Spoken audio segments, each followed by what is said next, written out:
Hey folks, it's Rob and welcome back.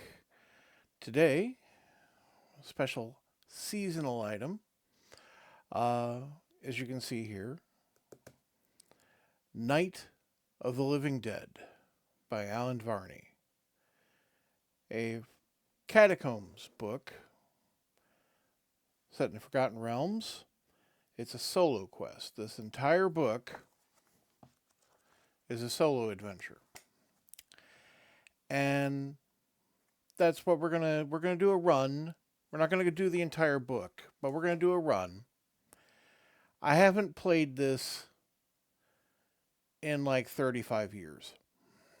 So I might remember some things once we get started, but I only remember the most basic gist of this game, and that is you. This is the copy of the player of the sheet from the back, which I'm not removing from my physical copy. This is well out of print.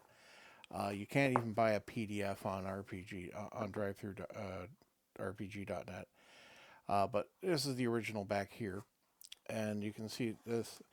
And there's a map hidden back here. Interestingly, nothing on the back of the removable tab, but it has two functional characters approaches and a time tracker, as well as a certain amount of crucial inventory that you can obtain. There's room for other possessions that you will pick up in the course of things. But this is not regular this is D&D adjacent, let's call it. It is D&D. It is theoretically this in 1989 when this came out is the very transition from first to second edition. Um and at the time I didn't own this. My very good friend Jim owned this, and I used to, boy, did I read this thoroughly. But because I really enjoyed playing it. He'd be working on something he needed to do, and I was hanging out with him and waiting for him to finish, and I would do this amongst other things I would be doing. Uh, he turned me on to the Commodore 64 and the SSI Gold Box games like Pools of Radiance, which that was my main motivating factor behind me getting myself my first floppy drive. Because I was just operating on a tape drive up to that point. But we met in high school. It was fun. Memories. Miss him. Don't know what he's doing in his life. I lost contact with him while I was abroad. um. Anyhow, so this is for the Halloween season. This is going to be a. I'm going to hope to have this a reasonable amount of this by the time we get to Halloween, and I'm going to be reading, and I'm not going to do it all like this on camera. I'm. While you can't buy a PDF of this, I did manage to track down a copy of the PDF. So, as you can see here, I have a copy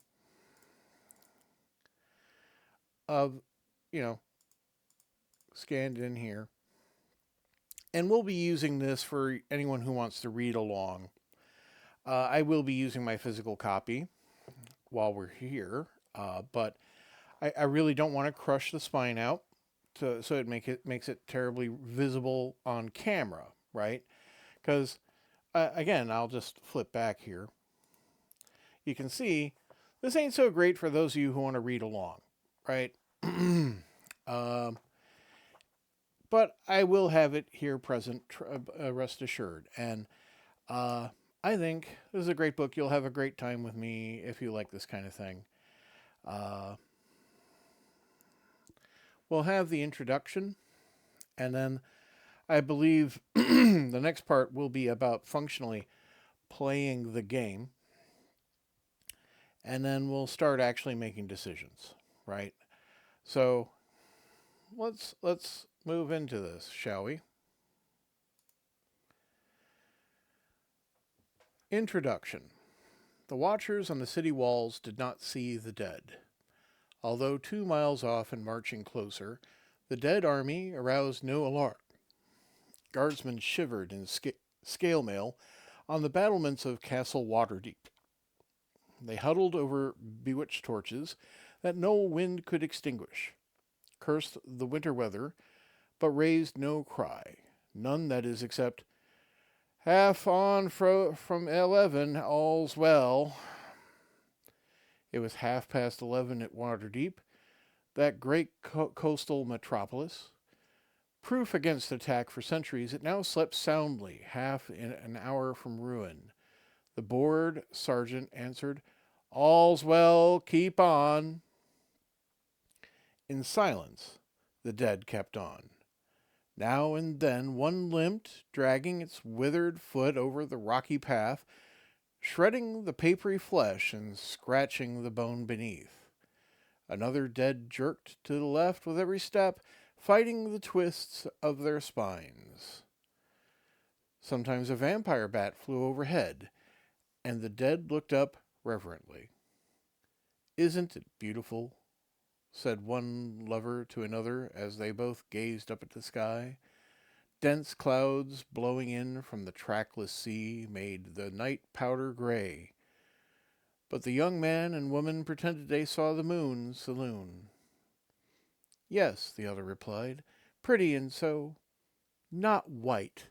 Truly, what is the off-white color?" Both fell silent as a lighter walked by, a fat youth wearing a black cap and holding a torch twice his height. The young guildsman headed for the house of homeless, not far off in the cemetery. At night, Waterdeep's City of the Dead is dimly lit at best, but the pauper's tomb needed new torches at all hours. In those endless catacombs, day and night meant nothing. The lovers watched the pudgy lighter, torchbearer in an arena where no living athlete competes, waddle towards the mausoleum. After he passed, they embraced. They kept talking, as though the conversation mattered. 11:45, 15 minutes left. And so what is that off-white color, pray tell?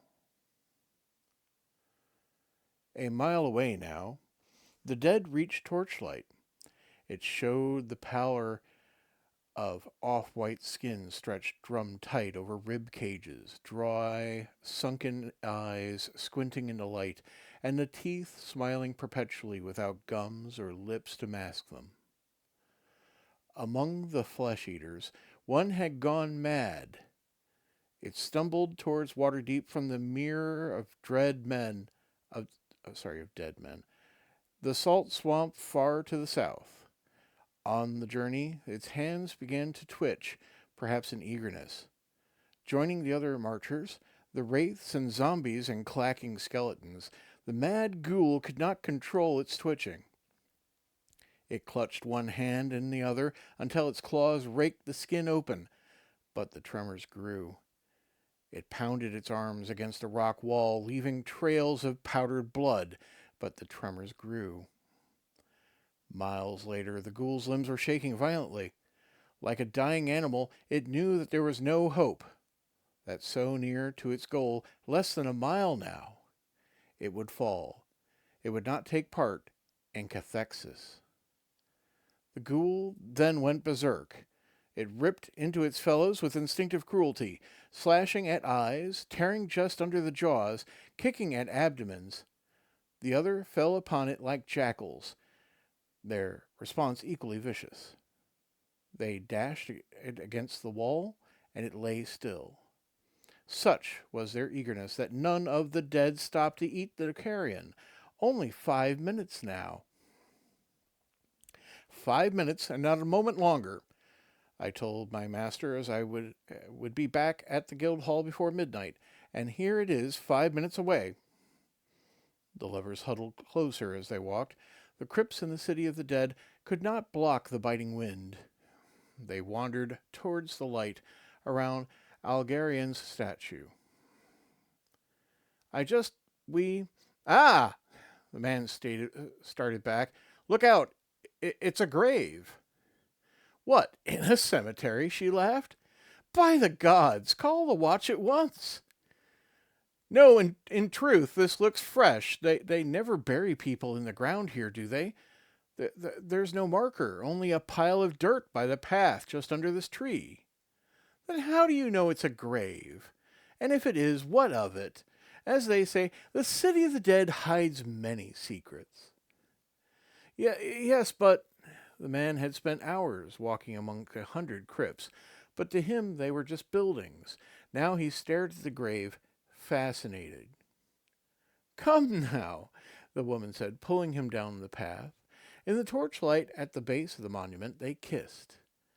He thought his love could never weaken. 2 minutes until midnight. The lovers walked slowly towards the gate to that gray street called the Coffin March. On the path ahead, near the entrance to the House of Homeless, lay a pile of cloth. They neared it, and both realized with such suddenness that they felt almost calm. That this was the lighter, the stout boy with the black cap. He lay motionless, except for the rhythm of his slow breathing. The cap lay to one side, and the torch was gone. The woman knelt beside him. Assaulted? The man asked. No, she began. Then she looked up and stopped. From the crypt wall billowed a cloud of gray smoke, thick in the doorway and rapidly thinning to invisibility as it approached them. The smoke seeped through the crypt wall, spread like oil across the path, floated as high as the leafless trees, and moved deliberately, the word came to the woman unbidden, towards the gates of the city. From the torchlit tunnels beneath the mausoleum, the armies of the dead moved deliberately towards the surface. Those who could think barely controlled their excitement. Now, they thought. Now, life, destruction, vengeance, cathexis. Everything is exactly right. Something is wrong, the woman thought. She and the man stepped back as the smoky vapor approached, and the thought nagged at her. What is wrong here? Then she knew it. The wind was blowing in off the harbor in icy gusts, yet this smoke drift rapidly towards the building below, against the wind. Run! She cried. They turned and ran as though pursued by dragons. But the vapor flowed over them easily, curling under their nostrils almost lazily. She smelled vitriol, and her nostrils burned, and then came an overwhelming odor of decay. She choked and fell, but kept going, crawling. She could no longer see her lover. Crying now, she realized how the torch lighter had fallen, and how he had managed to crawl away from the mausoleum. Her fingers tingled. Then she couldn't feel them at all. Lights danced in her eyes and sounds played in her ears. Then, worst of all, words seeped into her mind even as the vapors seeped into her lungs. It spoke to her, or seemed to. The effluvium, said the voice. Do you like it? It is our weapon of vengeance.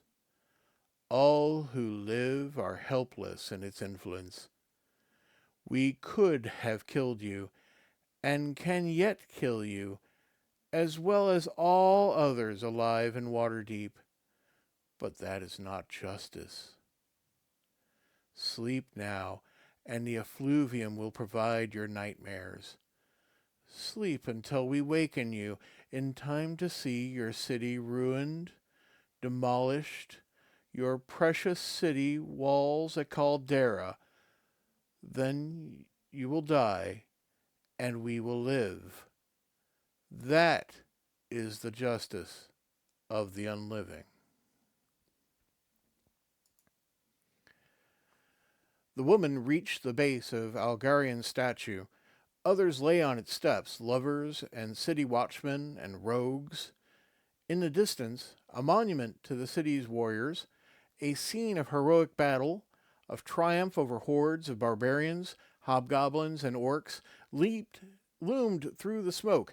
Then the effluvium billowed up stronger than ever, eclipsing her view. A pit gaped wide in her mind. She fell into worse torture than pain or numbness, the torture of nightmare. With her last conscious thought, the woman despaired. No one alive can fight this, she thought. What hope is there? Who can protect us now? An interval. Life is gone, death not yet come, and so you wait. You cannot taste the dirt that clogs your throat. You barely feel the moist trails that worms coil around your fingers. With no coffin to shelter this unliving burial, you cannot move to hear the rustle of leathery skin against armor, nor smell the root-choked earth in your nostrils. Yet you sense life above you, envied, precious life. You sense the light, rapid footfalls of children, lovers on slow strolls, the halting gait of city elders. You yearn for the life pulsing in their veins. Even the grass over your shallow grave seems to throb with life. And further down, their life spirits shining in your awareness like fireflies. Birds soar. But below them, half a ton of earth weighing on your chest. You suffocate and wait. In the first weeks of your burial, you learn to adjust time. You speed your perceptions so that sparrows slide forward in midair as though swimming, and you have long moments to savor their every heartbeat. Then, slowing your perceptions, you watch plants writhe and grow, while the sun and moon drop across the sky in turn like beads down a string. All the while, you wait. Once the dirt falls away from your left hand, air, is that air, you think? Clawed feet touch you, the first contact you've had with living flesh in how long? There's an electric touch. Teeth nip at your flesh, the tainted flesh no worm could eat. It's a weasel. More dirt falls away. You can move your hand now. The animal crawls onto your body, its heartbeat as loud as a drum in your ears. When you hasten your awareness, it seems to slow.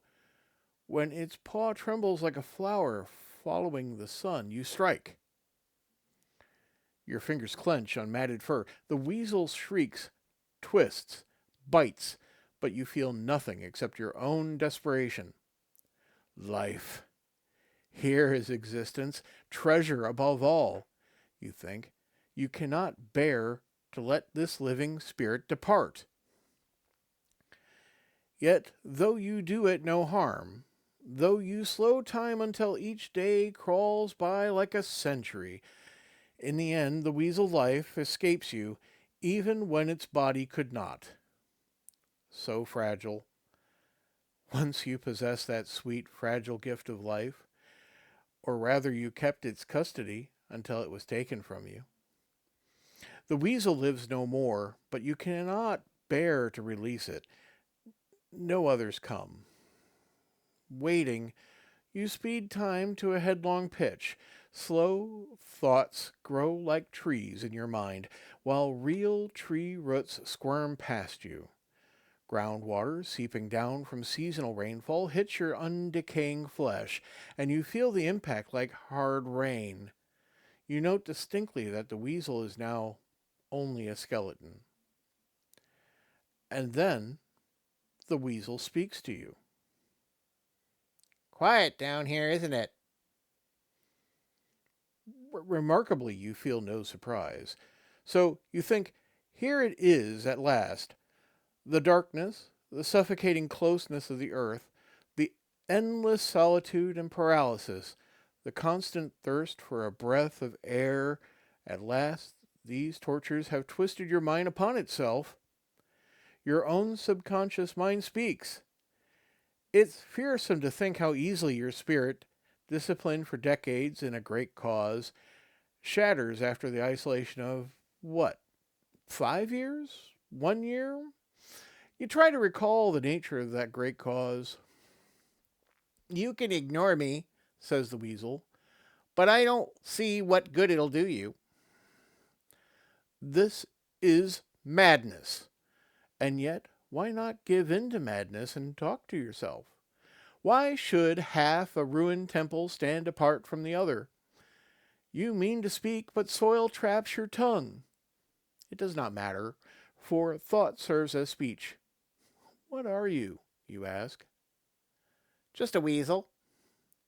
How can you speak? I don't. You just make me talk in your mind. I guess everyone needs a friend. I, I cannot believe that my mind would speak so. This is magic. Maybe so, said the weasel. Maybe some of your magic seeped into me. Does it matter? Magic of mine? Sure. It imitates what you were in life. You must have known you have it. The magic of the undead. So here it is, you reflect again. You avoided thinking the word for so long. How you loathed them. Vampires, ghouls, ghosts, zombies, and all the rest. Most feared of monsters. Animate corpses and hideous spirits. Travesties of life. Now you lie with their silent legions. You, their lifelong foe, are now one of the undead. Numb with horror, you rein in your coursing thoughts. Perhaps you can slow your perceptions and avoid facing the truth. But no, clouds and stars hurtle across the sky like meteors, yet you only draw out the torment. And most dreadful torture is not knowing why. How did it happen? You scream silently to the weasel, to anyone. Don't remember, eh?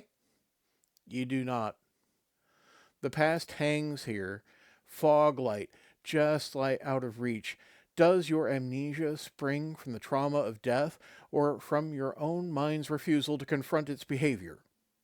Perhaps some curse has driven away memory, the same curse that keeps your own death at bay. You must be the toy of some malicious deity. Yes, a deity. There was a god.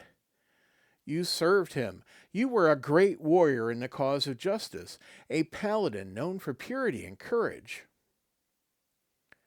And yet, pretty obviously, something happened, says the weasel. You almost crush the skull in frustration. The recollection lingers so close, yet out of reach. In its absence, another idea arises. You could pull the skull to your neck, saw away with its sharp teeth. Dare you end this unlife of yours? Would it even work?